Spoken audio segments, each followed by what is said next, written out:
Good morning to all of you बच्चों। कैसे हो सब?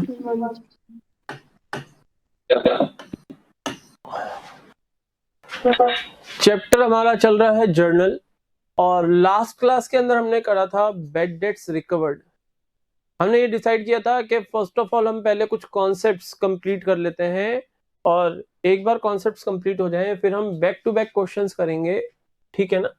तो बैड डेट्स रिकवर्ड कराया था मैंने लास्ट, उससे पहले मैंने कराया था आप लोगों को bad debts, and before that हमने किया था ओपनिंग एंट्री।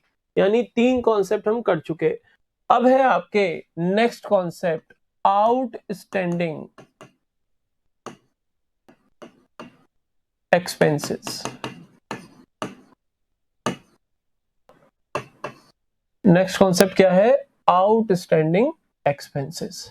देखो बेटा, हमारा मान लो फाइनेंशियल ईयर हम ले लेते हैं 2020-21। मैंने आप लोगों को पहले भी बता रखा है कि जो फाइनेंशियल ईयर होता है उसके एंड में हम फाइनल अकाउंट्स बनाते हैं, ताकि ड्यूरिंग द फाइनेंशियल ईयर हमारी परफॉर्मेंस कैसी रही, यानी कितने प्रॉफिट हमने अर्न किए या क्या लॉसेस हमने सफर किए, वो हम कैलकुलेट कर पाए।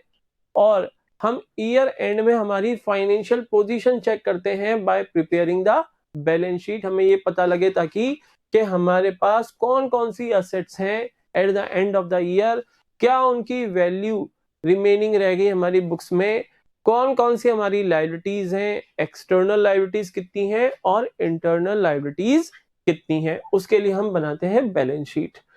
तो जब ईयर एंड में आप trading and profit and loss account बनाते हो in order to calculate the net profit earned और net loss suffered by the business organisation, तो मैंने आपको मैचिंग कॉन्सेप्ट पढ़ाया था ना, याद है क्या? Matching concept. yes, तो मैंने आपको कहा था कि while preparing the profit and loss account, सबसे पहले हम इनकम्स को रिकॉग्नाइज करते हैं। बुक्स ऑफ अकाउंट्स में इनकम्स को क्या करेंगे? रिकॉग्नाइज करेंगे, और all incomes will be credited to profit and loss account at the end of the year. Year end में जितनी भी आपकी इनकम्स होंगी वो प्रॉफिट एंड लॉस अकाउंट में क्रेडिट की जाएंगी।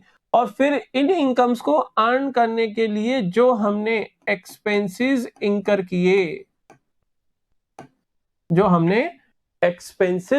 किए, उन एक्सपेंसेस को प्रॉफिट एंड लॉस अकाउंट में डेबिट साइड में लिखेंगे।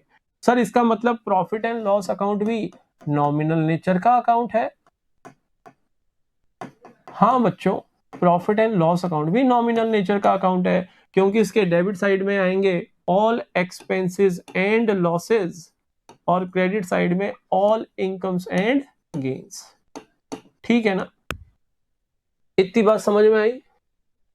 yes, अब मैंने क्या बोला अभी कि इन इनकम्स और गेन्स को अर्न करने में जितने भी एक्सपेंसेस एंड लॉसेस इनकर किए हैं, चाहे उन एक्सपेंसेस एंड लॉसेस का आपने during the year payment cash में किया हो चाहे नहीं किया हो, whether the payment has been made in cash for such expenses or not, those expenses will be charged to the profit and loss account in order to calculate the correct amount of net profit or net loss। तो मुझे बताओ, हम ये जो expenses profit and loss account में debit करने वाले हैं, इसमें मैं एक एग्जांपल ले लेता हूं। मान लो रेंट का हम पेमेंट कर रहे हैं हर मंथ, पर मंथ हमारा रेंट है 4000 रुपीज। तो मुझे बताओ, अगर पर मंथ 4000 है तो एनुअल रेंट एक्सपेंसेस कितने होंगे? एनुअल रेंट एक्सपेंसेस कितने होंगे सर? 4000 इंटू 12 यानी 48,000 रुपीज होंगे। अब बेटा जब ईयर एंड हुआ और 31 मार्च 21 को जब हम प्रॉफिट एंड लॉस अकाउंट बनाने लगे, तो मैंने क्या देखा? Being an accountant of this business organisation, मैंने देखा 48,000 में से केवल 40,000 के रेंट ही पे हुए हैं, और 8,000 के रेंट अभी पे करने बाकी हैं। 8,000 के रेंट अभी पे करने बाकी हैं, उनका हमने कैश में पेमेंट नहीं किया। अब कैश में पेमेंट नहीं किया तो बेटा मुझे बताओ, रेंट अकाउंट डेबिट कितने से हुआ होगा ड्यूरिंग द ईयर?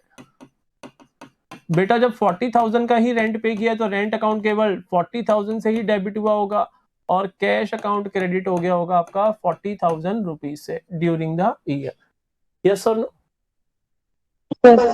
लेकिन मैचिंग कॉन्सेप्ट तो कह रहा है कि भाई 40,000 रेंट केवल चार्ज नहीं होगा, रेंट तो पूरा 48,000 चार्ज होगा, तभी तो करेक्ट प्रॉफिट या लॉस निकल के आएंगे।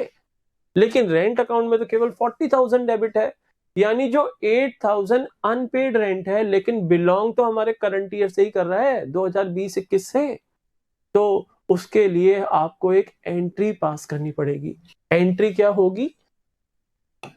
रेंट अकाउंट डेबिट कितना? 8,000 रुपीज, ताकि 40 से 48,000 हो जाए, टू आउटस्टैंडिंग रेंट अकाउंट 8,000। अब मुझे बताओ 40,000 तो ड्यूरिंग द ईयर आप डेबिट कर चुके हो और 8,000 ये डेबिट हो गया, तो टोटल रेंट एक्सपेंसेस कितने बन गए? 48,000। यस और नो? Yes, sir. और मुझे बताओ, मैंने तुम्हें रिप्रेजेंटेटिव पर्सनल अकाउंट पढ़ाए थे। हाँ सर, तो आपने बताया था किसी भी एक्सपेंस या इनकम के प्रीफिक्स या सफिक्स में अगर 4 टर्म्स आउट ऑफ 4 टर्म्स कोई भी एक टर्म ऐड कर दी जाए तो वो रिप्रेजेंटेटिव पर्सनल अकाउंट बन जाता है। क्या क्या बताई थी? Outstanding, prepaid, received in advance and accrued. ठीक है ना? तो यहां देखो आउटस्टैंडिंग लग गया प्रीफिक्स के अंदर। तो जो रेंट अकाउंट तो क्या होता है? नॉमिनल नेचर का अकाउंट है क्योंकि एक्सपेंस है, लेकिन outstanding rent account representative personal account, ये क्या है ऑर्गेनाइजेशन की? ये ऑर्गेनाइजेशन की है बेटा लायबिलिटी। ये क्या है? लायबिलिटी। ये जब हम बैलेंस शीट बनाएंगे तो बैलेंस शीट में लायबिलिटी साइड में 8,000 के आउटस्टैंडिंग रेंट लिखेंगे। सर लायबिलिटी कैसे हुई? क्योंकि हम सर्विसेज तो ले चुके, जिस प्रॉपर्टी को हम यूज कर रहे थे रेंटल बेसिस पे, वो सर्विसेज तो हम ले चुके, लेकिन उन सर्विसेज के अगेंस्ट अभी तक हमने 8,000 रुपीज का ईयर एंड तक पेमेंट नहीं किया। तो 8,000 rupees in the name of outstanding rent is due to landlord by the business organisation. तो जब फाइनल अकाउंट्स बनाओगे तो बैलेंस शीट में इसको लायबिलिटी साइड में शो करोगे। बोलो क्लियर है क्या? Yes, sir. हाँ सर, आपने हमें बताया भी था कि जो रिप्रेजेंटेटिव पर्सनल अकाउंट होते हैं वो कहाँ जाते हैं? बैलेंस शीट में जाते हैं। मैंने तुम्हें बताया था कि जितने भी नॉमिनल अकाउंट्स होते हैं वो तो trading and profit and loss account में ट्रांसफर करके उनको क्लोज कर दिया जाता है ईयर एंड में, और पर्सनल और रियल नेचर के जो अकाउंट्स होते हैं उनके बैलेंसेस हम फाइनल अकाउंट में कहाँ ले जाते हैं? बैलेंस शीट के अंदर। बैलेंस शीट में कोई भी नॉमिनल नेचर का अकाउंट ट्रांसफर नहीं होगा। बोलो क्लियर है? Yes, sir. तो आउटस्टैंडिंग एक्सपेंसेस का तो मैंने आपको ट्रीटमेंट पढ़ा दिया। एंट्री क्या होगी? Expense account debit to outstanding expense account. अब अगर एक्सपेंस रेंट है तो रेंट आ जाएगा, सैलरी है तो salary account debit to outstanding salary, commission है तो commission account debit to outstanding commission account. उस वे के अंदर हम एंट्री पास करके हमारे करेक्ट एक्सपेंसेस कहां ट्रांसफर करेंगे? ईयर एंड में प्रॉफिट एंड लॉस अकाउंट में ट्रांसफर करेंगे। बोलो बात आ गई समझ में? Yes, sir. आज की सेकंड एडजस्टमेंट, प्रीपेड एक्सपेंसेस।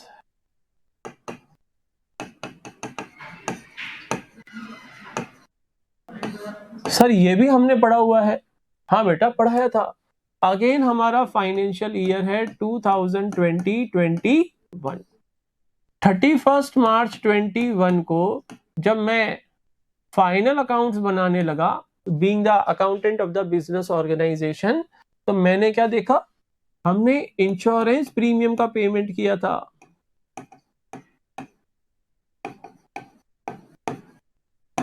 अच्छा बेटा, केवल लाइफ इंश्योरेंस भी होता है? केवल लाइफ इंश्योरेंस ही होता है या फिर जनरल इंश्योरेंस नाम की भी कोई चीज होती है? सर जो हम अपनी लाइफ के ऊपर इंश्योरेंस लेते हैं वो तो लाइफ इंश्योरेंस प्रीमियम पे करते हैं, और जैसे हमारे व्हीकल्स हैं, हमारी कोई असेट है, हमारी कोई प्रॉपर्टी है, उसके अगेंस्ट जो हम इंश्योरेंस करवाते हैं उसको बोलते हैं जर्नल इंश्योरेंस। तो बेटा लाइफ इंश्योरेंस के प्रीमियम का पेमेंट आप हर साल भी कर सकते हो और लमसम अमाउंट भी पे कर सकते हो, 5 साल के लिए, 10 साल के लिए लमसम भी पे कर सकते हो। लेकिन जर्नल इंश्योरेंस के केस में हर साल आपको प्रीमियम पे करने पड़ते हैं। अगर आप चाहो कि आज आपके पास कोई ओल्ड व्हीकल है, पुराना व्हीकल है, उसका इंश्योरेंस आप 5 साल का एक साथ करा दो, तो that is not possible. Government कहती है हर साल रिन्यू करवाओ। तो हमने ये जो इंश्योरेंस प्रीमियम का 12,000 का पेमेंट किया, लेकिन पेमेंट कब किया? 1 जुलाई 20 को। 1 जुलाई 20 को अगर मैं प्रीमियम का पेमेंट करूंगा तो 12 महीने कब खत्म होंगे? मुझे बताओ 12 महीने कब खत्म होंगे? सर 30 जून 2021 को खत्म होंगे 12 महीने। यस और नो? बेटा हमारा फाइनेंशियल ईयर है 2020-21। मैंने 1 जुलाई 20 को ऑर्गेनाइजेशन की किसी प्रॉपर्टी का, किसी असेट का इंश्योरेंस करवाया और इंश्योरेंस प्रीमियम के 12,000 का पेमेंट किया। अब मुझे बताओ 12 मंथ्स किस डेट पे कंप्लीट होंगे? 30th जून 21 को ही तो कंप्लीट होंगे। Yes. तो सर ठीक है, यहाँ पे आपने 12,000 का पेमेंट किया, 12 महीने कंप्लीट होंगे 30 जून 2021 को, यानी नेक्स्ट रिन्यू कब करवाएंगे हम इंश्योरेंस का? 30 जून 2021 को इंश्योरेंस एजेंट का ही कॉल आ जाता है 2 दिन पहले कि सर आपका इंश्योरेंस एक्सपायर होने वाला है, रिन्यू करवा लेना 30 जून तक, रिन्यू करवा लेना। सर अगर हम रिन्यू नहीं कराते तो कुछ एक्स्ट्रा चार्जेस लगते हैं क्या? बेटा एक बार एक्सपीरियंस करके देखो, एक्सपीरियंस करके देखो। जो आप एक्टिवा या बाइक चलाते हो, जिस दिन उसका इंश्योरेंस एक्सपायर हो रहा हो उस दिन तक उसको रिन्यू मत करवाना, एक दिन लेट जाना। केवल एक दिन भी लेट जाओगे ना तो भी वो कुछ एक्स्ट्रा चार्जेस लेगा, 100-200 रुपए। बाइक के केस में बता रहा हूँ, बाइक या एक्टिवा के केस में। कार के केस में और भी ज्यादा होगा। यानी जितनी बड़ी असेट होगी, जितनी वैल्यूएबल असेट होगी, ठीक है ना, उतने ही उसके ज्यादा इंश्योरेंस प्रीमियम होंगे। ठीक है ना, तो एक्स्ट्रा चार्जेस उतने ही ज्यादा लगेंगे। तो बेटा जो लास्ट डेट होती है, जिस डेट पे आपका इंश्योरेंस एक्सपायर हो रहा है, उससे पहले ही आपको रिन्यू करवा लेना चाहिए ताकि आपको एक्स्ट्रा चार्जेस ना देने पड़े। ठीक है ना? Yes, sir. ये तो बता दी तुम्हारे प्रैक्टिकल लाइफ से रिलेटेड बात। अब यहां पर समझो कि इसमें प्रीपेड एक्सपेंसेस का कॉन्सेप्ट कैसे आया। बेटा हमारा इंश्योरेंस एक्सपायर होगा 30 जून 2021 को, लेकिन इससे 3 महीने पहले 31 मार्च 2021 को तो हमारा फाइनेंशियल ईयर एंड हो रहा है, क्योंकि हमारा फाइनेंशियल ईयर स्टार्ट हुआ 1 अप्रैल 20 को और खत्म हो जाएगा 31 मार्च 2021 को। यस और नो? इसका मतलब 12,000 रुपए जो एक साल का प्रीमियम है, यानी हर महीने कितना? 1,000 रुपए। 12,000 divided by 12, 12,000 divided by 12, 1,000 per month premium हो गया। Yes, sir. इस 12,000 में से 9 मंथ्स तो करंट ईयर से बिलोंग करते हैं और 3 मंथ्स नेक्स्ट ईयर को बिलोंग करते हैं। सर कैसे? बेटा 1 जुलाई 20 से 31 मार्च 21 तक काउंट करो, 9 मंथ्स होते हैं, और जबकि 3 मंथ्स नेक्स्ट ईयर से बिलोंग करते हैं। तो मैचिंग कॉन्सेप्ट क्या कहता था? अब बेटा मैं कॉन्सेप्ट्स और कन्वेंशंस जो पढ़ाए थे ना उनको तुम्हारी स्टडीज में इंक्लूड करूंगा ताकि तुमको उनकी इंपॉर्टेंस समझ में आए। मैचिंग कॉन्सेप्ट ये कहता था कि हमारे करंट ईयर से रिलेटेड ही एक्सपेंसेस और इनकम्स रिकॉग्नाइज करेंगे। ठीक है ना? अगर नेक्स्ट ईयर से बिलोंग कर रहे हैं कुछ एक्सपेंसेस या इनकम्स, तो उन एक्सपेंसेस और इनकम्स को हम करंट ईयर में कंसिडर नहीं करेंगे। तो यहां पर 3 मंथ्स का इंश्योरेंस प्रीमियम कितना हो गया? 1,000 इंटू 3 यानी 3,000 रुपीज। ये मुझे बताओ, ये तो नेक्स्ट ईयर को बिलोंग करता है। 1 मार्च 21 से 30 जून 21 तक 3 मंथ्स का जो प्रीमियम है 3,000 रुपीज, ये तो नेक्स्ट ईयर को बिलोंग कर रहा है ना। Yes, sir. इस 3,000 को हम बोलेंगे प्रीपेड इंश्योरेंस प्रीमियम।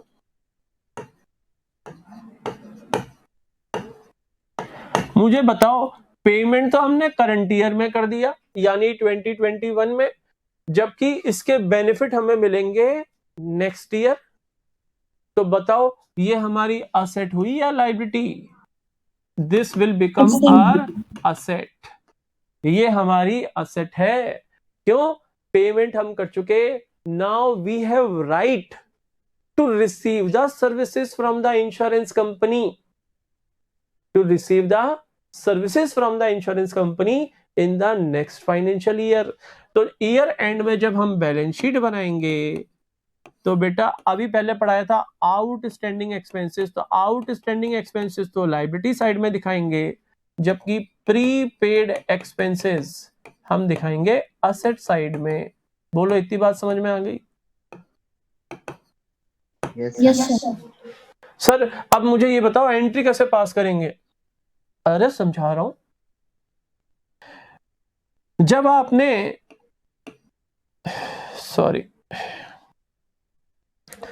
1 जुलाई 20 को प्रीमियम का पेमेंट किया, तब आप एंट्री करोगे insurance premium account debit.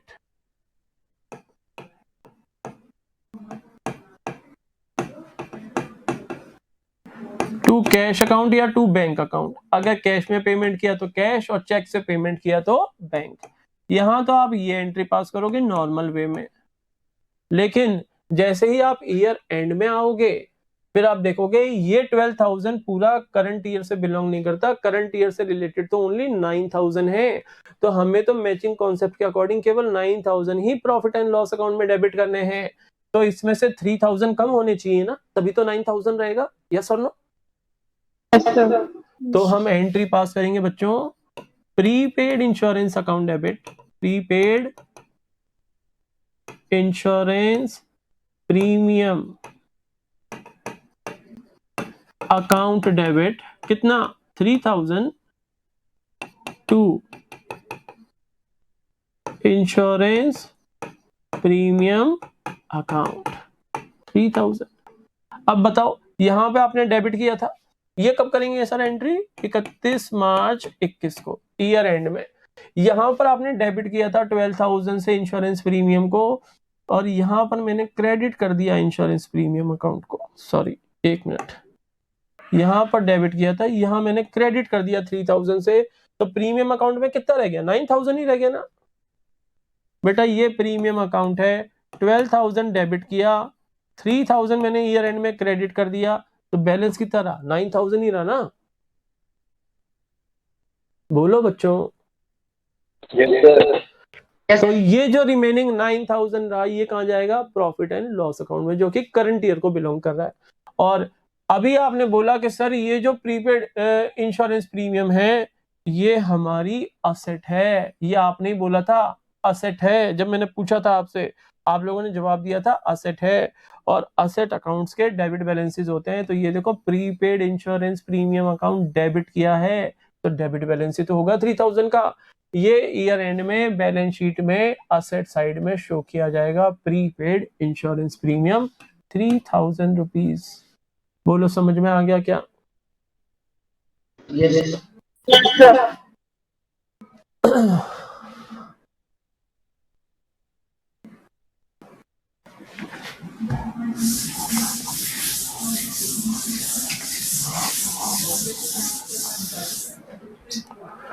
Now next हमारा आज का जो टर्म है या जो कॉन्सेप्ट है वो है डेप्रीसिएशन। पढ़ा हुआ है क्या डेप्रीसिएशन? क्या होता है डेप्रीसिएशन बताओ चलो। What do you mean by depreciation? Sir किसी असेट की वैल्यू में गिरावट एक टाइम के बाद। किस रीजन से गिरावट? किस रीजन से? टाइम की वजह से, पासेज ऑफ टाइम, या फिर रेगुलर यूज होना बिजनेस के अंदर। उसके अलावा और भी कई रीजन है जो मैंने अभी आपको बताई नहीं है, वो हम पढ़ेंगे डेप्रिसिएशन चैप्टर के अंदर, जल्दी ही चालू करेंगे। तो बेटा मुझे ये बताओ किसी भी असेट के ऊपर, करंट असेट के ऊपर भी क्या, या केवल डेप्रिसिएशन लगता है फिक्स्ड टेंजिबल असेट्स के ऊपर? सर फिक्स्ड के ऊपर ही। फिक्स्ड टेंजिबल असेट्स के ऊपर बेटा, tangible, fixed tangible assets.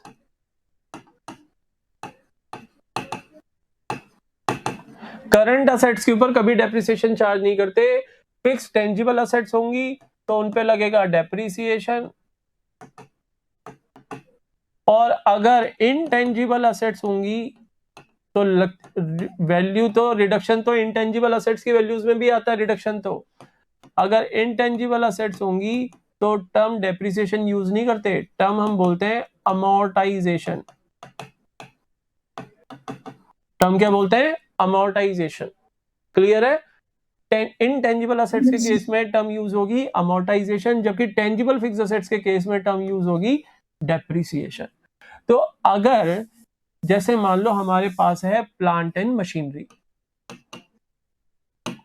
Plant and machinery tangible fixed asset है, ये है मान लो 5 लाख रुपए की, और क्वेश्चन में हमें बोल दिया कि इसके ऊपर डेप्रिसिएशन आपको चार्ज करना है at the rate of 10% per annum, at the rate of 10% per annum. पहले तो एक कॉमन सेंस वाली चीज बताता हूं। पर एनम का मतलब होता है फॉर कंप्लीट ईयर, यानी अगर 5 लाख क्या 10% आप निकाल लो यानी 50,000 डेप्रिसिएशन है फुल ईयर का। लेकिन मान लो डेप्रिसिएशन केवल आपको लगाना है हाफ ईयर का, 6 मंथ्स का, तो पर एनम लिखा हुआ है, ये तो फुल ईयर का हो गया। 50,000 तो फुल ईयर का डेप्रिसिएशन है ना, यस और नो? यानी ये है आपका 1 अप्रैल 20 से 31 मार्च 20 तक, 21 तक का डेप्रिसिएशन, पूरे ईयर का डेप्रिसिएशन है ये। पर एनम लिखा है तो पूरे ईयर का, यानी पर एनम का मतलब क्या है? आपको टाइम कंसिडर करना पड़ेगा, टाइम कंसिडर करना पड़ेगा। While calculating the amount of depreciation you should consider the time factor also. ये 12 महीने का डेप्रिसिएशन होगा 5 लाख का 10%, 50,000 रुपीज। अगर मान लो आपने प्लांट एंड मशीनरी 1 अप्रैल 20 को परचेज की थी, या उस डेट के ऊपर plant and machinery already existence में थी, तो 5 लाख का 10% यानी 50,000 डेप्रिसिएशन आ जाएगा। बात आ गई समझ में?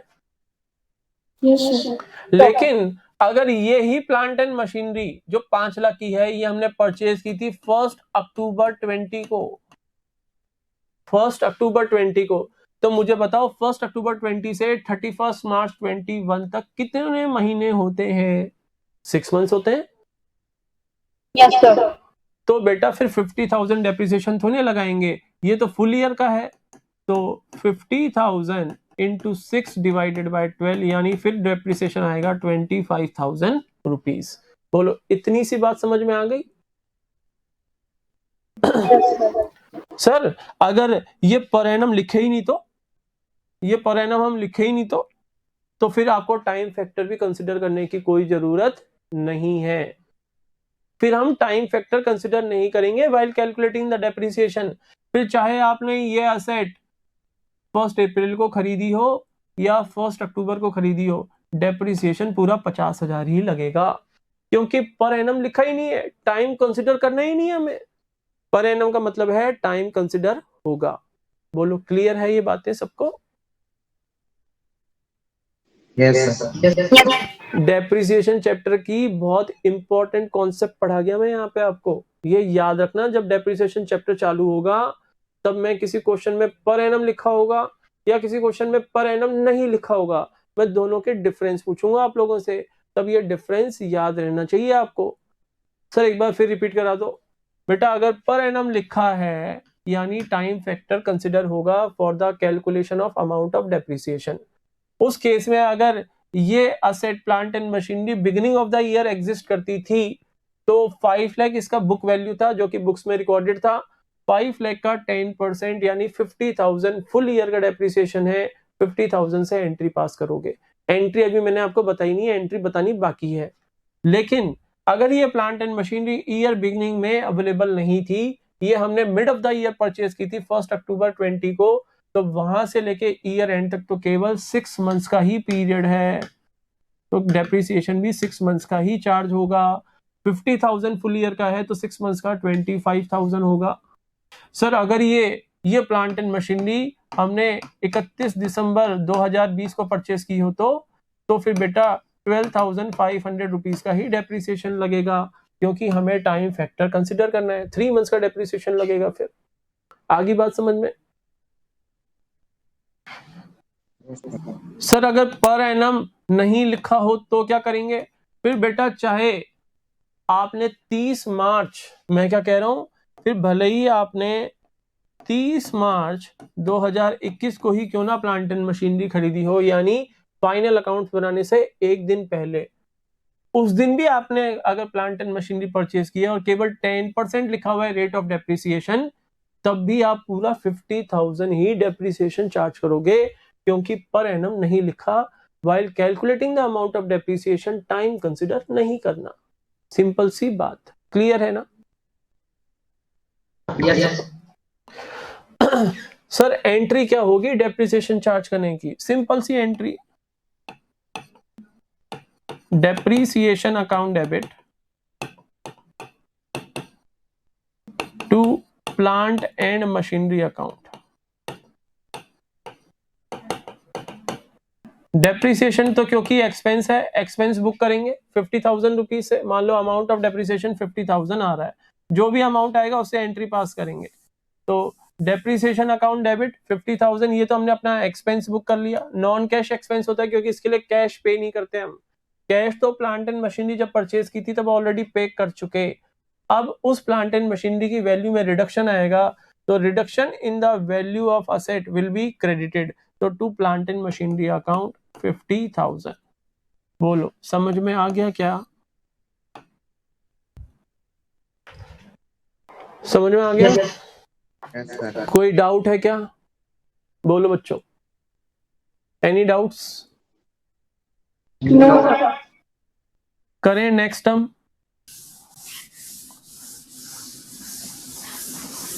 अच्छा, कल की क्लास में एक ब्लैंक पेज साथ में रखना। मैं आपको 2 नए कॉन्सेप्ट और पढ़ाऊंगा इस चैप्टर के अंदर, जो चैप्टर में गिवन नहीं है, लेकिन फ्यूचर में वो 2 कॉन्सेप्ट हर चैप्टर में आएंगे। तो बुक में गिवन नहीं है, लेकिन मैं पढ़ाऊंगा, तो वो नोट डाउन करने के लिए आपके पास ब्लैंक पेपर होना चाहिए। पहले ही बता रहा हूं, आज इसीलिए नहीं पढ़ा रहा, पढ़ाने को तो मैं आज भी पढ़ा सकता था, वो डेप्रिसिएशन से पहले ही ले लेता वो कॉन्सेप्ट में, लेकिन मैं ले नहीं रहा हूं, क्योंकि मुझे आइडिया नहीं है आपके पास कोई प्लेन पेपर है या नहीं है, और वैसे भी 15 मिनट में वो नहीं होगा। ठीक है ना? चलो, नेक्स्ट हमारा कॉन्सेप्ट है इंटरेस्ट ऑन कैपिटल।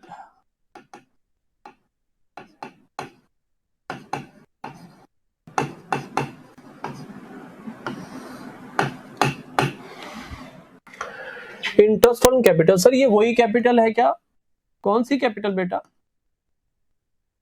जो हमारा प्रोपराइएटर बिजनेस में लगाता है, ये वही कैपिटल है क्या? हाँ बेटा, ये वही है। 5 लाख रुपए प्रोपराइएटर ने बिजनेस में लगाए इन द नेम ऑफ कैपिटल, यानी कैपिटल इन्फ्यूज की प्रोपराइएटर ने बिजनेस में। तो इस अमाउंट को बोलते हैं बिजनेस के पॉइंट ऑफ व्यू से, ये है हमारी बिजनेस फर्म, बिजनेस फर्म के पॉइंट ऑफ व्यू से इसको बोलते हैं कैपिटल। ये बिजनेस की होती है इंटरनल लायबिलिटी। ठीक है ना? याद आ रही है चीजें सेकंड चैप्टर की? जवाब ही नहीं दे रहे हो आप लोग, क्या हुआ? Hello, yes sir. बिजनेस की इंटरनल लायबिलिटी होती है ये। अरे क्यों इतना लो क्यों साउंड कर रहे हो? क्या बात है, मन नहीं है क्या पढ़ने का आज?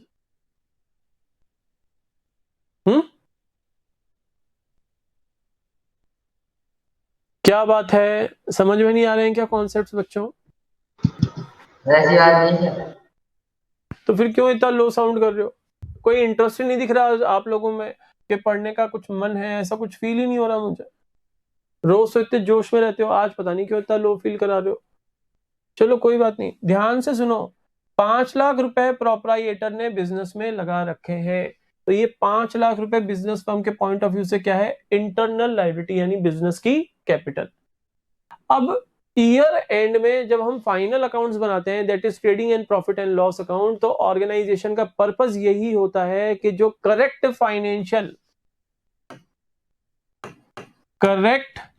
फाइनेंशियल परफॉर्मेंस निकल के आए ऑर्गेनाइजेशन की।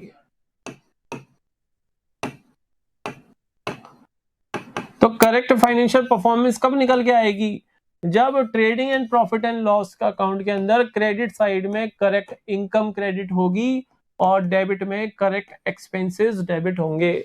यानी पहले आप इनकम से रिकॉग्नाइज करोगे और फिर इन इनकम्स को अर्न करने के लिए जो भी एक्सपेंसेस हुए हैं, चाहे उनको कैश में पे किया चाहे नहीं किया, वो profit trading and profit and loss account के अंदर डेबिट होंगे।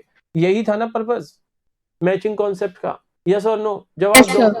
हाँ, तो मुझे बताओ, ये जो प्रोप्राइटर ने 5 लाख रुपए लगाए, अगर प्रोप्राइटर बिजनेस में नहीं लगा के बैंक में जमा करा देता तो उसको इंटरेस्ट इनकम होती?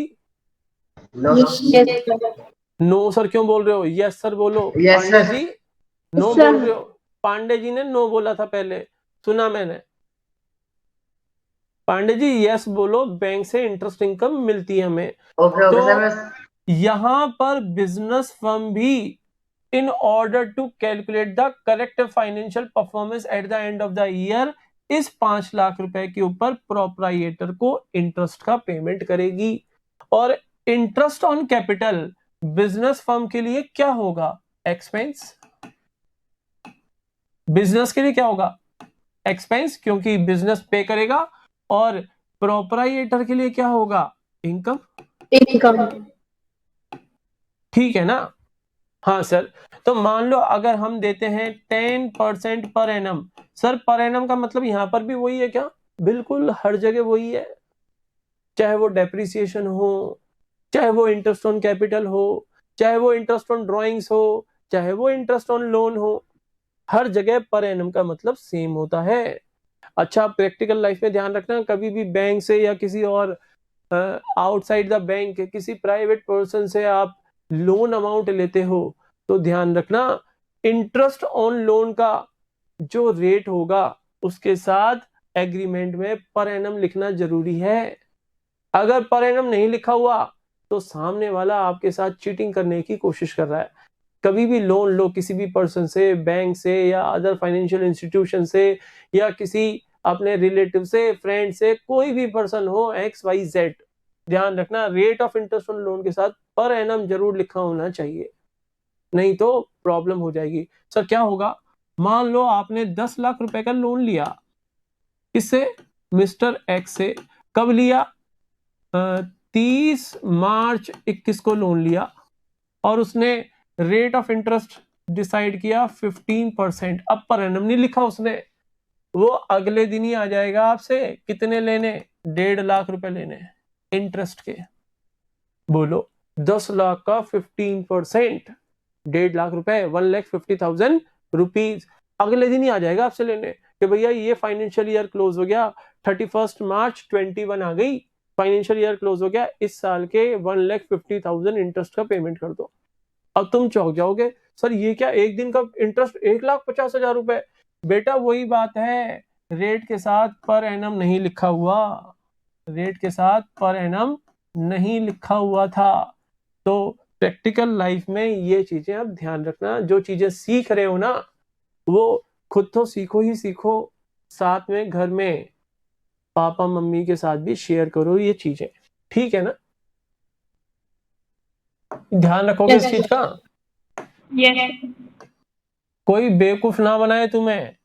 पढ़ाई का बेनिफिट तभी है जब आप उसको प्रैक्टिकल लाइफ में अप्लाई कर रहे हो, अदरवाइज तो क्या है, केवल पास होने के लिए थोड़ी ना पढ़ते हैं हम, केवल पास होने के लिए थोड़ी ना पढ़ते हैं। ये मोटिव थोड़ी ना होता कि हमें पास करना है, नहीं बेटा, प्रैक्टिकल लाइफ में इस नॉलेज को अप्लाई करना है आपको। तो यहाँ पर 10% per annum interest on capital का रेट है, तो 5 लाख का 10% कितना होगा? 50,000 रुपीज। सर अभी भी आपने 50,000 कराया था, कुछ और अमाउंट बताओ, हमें अच्छा नहीं लग रहा है ये 50,000। चलो ठीक है, तो उसके लिए क्या करोगे? इसको 20% कर दो तो 1 लाख आ जाएगा। 50,000 का 5 लाख का 20%, 1 लाख रुपीज। ठीक है, तो 1 लाख रुपीज हो गया इंटरेस्ट ऑन कैपिटल। अब सर एंट्री क्या करेंगे, मुझे बताओ किसकी बुक्स में एंट्री कर रहे हो? फर्म की बुक्स में, not in the books of proprietor, firm की बुक्स में एंट्री कर रहे हैं। फर्म के लिए एक्सपेंस है, एंट्री क्या होगी? Interest on capital account debit,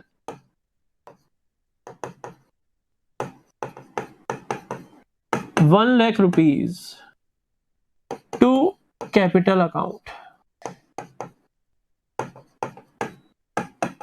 1,00,000 देखो फर्म के लिए एक्सपेंस आप लोगों ने ही बोला था, मैंने तो जबरदस्ती नहीं बुलवाया। और प्रोप्राइएटर के लिए इनकम, फर्म के लिए एक्सपेंस है, तो देखो इंटरेस्ट ऑन कैपिटल डेबिट किया हमने, फर्म ने अपने एक्सपेंस बुक कर लिए, और क्योंकि प्रोप्राइएटर की इनकम है तो उसके कैपिटल अकाउंट में हमने क्रेडिट कर दिया, कैपिटल बैलेंस बढ़ गया प्रोप्राइएटर का। बोलो समझ में आ गया? Yes sir. आज का लास्ट कॉन्सेप्ट, उसके बाद मैं आपको करूंगा बाय बाय। तो काफी आज के लिए ज्यादा ही होगा, कुछ ज्यादा नहीं हुआ। इंटरेस्ट ऑन ड्राइंग्स, तो अगर ऑर्गेनाइजेशन की correct financial performance year end में आपको करनी है, तो जो भैया प्रोप्राइएटर ने फर्म की कैश बॉक्स से जो पैसा निकाला अपने पर्सनल यूज के लिए, यानी जो ड्राइंग्स की, उन ड्राइंग्स के ऊपर फर्म भी उससे इंटरेस्ट चार्ज करेगी कि भैया इस ड्राइंग्स अमाउंट के ऊपर हमको क्या दो, इंटरेस्ट पे करो। ये हमारी इनकम है, इंटरेस्ट ऑन ड्राइंग्स। बोलो इनकम किसके लिए? बिजनेस। फर्म के लिए, यानी बिजनेस के लिए इनकम, और प्रोप्राइएटर के लिए एक्सपेंस। तो एंट्री क्या पास करेंगे? एंट्री क्या पास करेंगे? एंट्री पास होगी ड्राइंग्स अकाउंट डेबिट। अरे तेरे को तो पहले ही पता है, लॉग आउट कर जा, तू तो पहले पढ़ के बैठा है। ध्यान से सुन ले बेटा, बुक में से पढ़ के रटने की जरूरत नहीं है। एंट्री होगी drawings account debit to interest on drawings account. वैसे भी जब लेक्चर खत्म होने का टाइम होता है, बीच में मत बोलो एक बार, drawings account debit to interest on drawings account. Drawings account debit क्यों सर? क्योंकि ईयर एंड में ड्राइंग्स अकाउंट का बैलेंस कहां ट्रांसफर करते हैं? कैपिटल अकाउंट के अंदर। बताया था ना मैंने सेकंड चैप्टर में कि ईयर एंड में ड्राइंग्स अकाउंट का बैलेंस कैपिटल। अच्छा, ड्राइंग्स अकाउंट का नेचर क्या होता है बच्चों? पांडे जी आप बोलो, ड्राइंग्स अकाउंट किस नेचर? फिर रट के बैठा है, अच्छा बोलो ही ना। नहीं, अब बोलो ना, मैं पूछ रहा हूं आपसे कि ड्राइंग्स अकाउंट का नेचर क्या होता है, पर्सनल, रियल या नॉमिनल? बोलो पांडे जी। सर ये नहीं बोलोगे ना, रट के बैठा है। नहीं एक, अरे यार अब तो तू बुरा मान गया यार, मैं तेरे से पूछ रहा हूँ, अब तू अपने डायलॉग चालू कर दिए तूने अपने। पर्सनल। अरे मैंने पांडे जी से पूछा था, बच्ची बोल गई। ड्राइंग्स अकाउंट पर्सनल नेचर का होता है, और ईयर एंड में ड्राइंग्स अकाउंट का बैलेंस कहां ट्रांसफर किया जाता है? कैपिटल अकाउंट में। अब मुझे बताओ, कैपिटल अकाउंट का तो नॉर्मली कौन सा बैलेंस होता है सर? क्रेडिट। और ड्राइंग्स अकाउंट का डेबिट। तो जब ड्राइंग्स अकाउंट के बैलेंस को कैपिटल अकाउंट में ट्रांसफर करेंगे तो कैपिटल इंक्रीज होगी या decrease? Decrease. Very good, decrease होगी। जब ड्राइंग्स अकाउंट के बैलेंस को कैपिटल अकाउंट में शिफ्ट करेंगे ईयर एंड में, तो कैपिटल बैलेंस डाउन होगा। इसलिए यहां पर हम डायरेक्ट कैपिटल अकाउंट डेबिट नहीं करते, जो इंटरेस्ट ऑन ड्राइंग्स है उसको पहले ड्राइंग्स अकाउंट में डेबिट कर देते हैं, क्योंकि ईयर एंड में तो ये ट्रांसफर होना ही है कैपिटल अकाउंट में। तो पहले ड्राइंग्स अकाउंट डेबिट करेंगे, और इंटरेस्ट ऑन ड्राइंग, क्योंकि फर्म के लिए इनकम है इसलिए इंटरेस्ट ऑन ड्राइंग क्रेडिट होगा। बोलो बात समझ में आ गई? तो आज केवल हमने 5 कॉन्सेप्ट पढ़े, केवल 5, कहां ज्यादा पढ़े? Outstanding expenses, prepaid expenses, depreciation पढ़ा दिया, इंटरेस्ट ऑन कैपिटल पढ़ा दिया, और इंटरेस्ट ऑन ड्राइंग्स पढ़ा दिया। बोलो क्लियर है? सबको समझ में आया? Yes sir. ठीक है बेटा, इसको अच्छे से रिवाइज करना आज। That's all for today. Have a nice day to all of you. Good bye. Thank you sir. Welcome बेटा, Thank you, sir. Welcome welcome.